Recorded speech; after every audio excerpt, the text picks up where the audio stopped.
maaari bang makulong ang isang tao dahil sa hindi pagbabayad ng utang?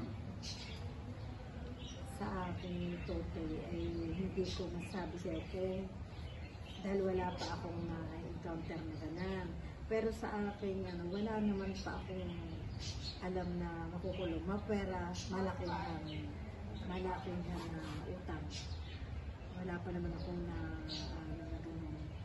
Siguro naman makukulong sila kung ang uutangan nila ay mga malalaki mga ipapautang. Pero sa akin naman, wala pa nga ako naman. Parang maliliit lang na utang. Pero dapat, sabi nga nila ay yung sinabi ko ng utang, sabi nung nagpautang, dadalhin daw sa attorney. Siguro, pwedeng dalhin sa attorney. Pagtanong Ano ang mga karaniwang maling kuro-kuro tungkol dito?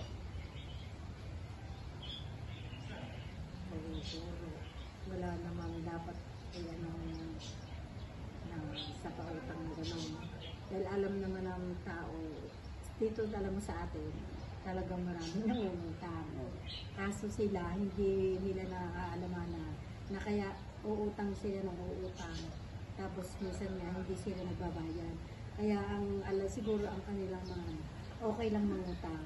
Pero yung pagbabayad nila, minsan hindi sila nakakabayad.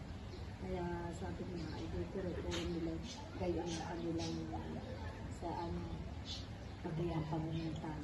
Pero dapat, kung sila uutang, kailangan nilang bayaran. Pero dito sa ating barangay, sadyang maraming nagkakaroon ng kaya problema. Pero wala pang namang awareness, wala pa namang sabi pinihahabla pa. Ano ang dapat gawin ng mga alagad ng batas kung bibigyan ng mga ganitong kahilingan? Sa alagad ng batas ay hindi ko rin masagot yan. Dahil sila, kumbaga halimbawa, tulad noon, yung isa na sa